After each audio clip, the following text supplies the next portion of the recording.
الان من دارم صحبت میکنم بگیم این ویدیوتون رو این محتوای دیگه داریم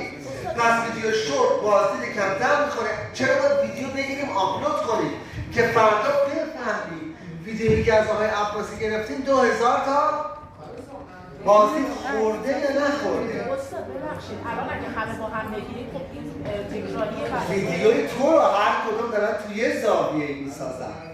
تو داره از زاویه خودت بیرون داره از زاویه خودش بیرون نه ویدیو تکراری بعد تو ویدیو خب بعد اصلا تکراری باشه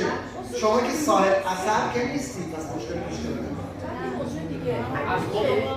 از یه من سه تا ویدیو دیگه دو تا ویدیو سه تا ویدیو دیگه داره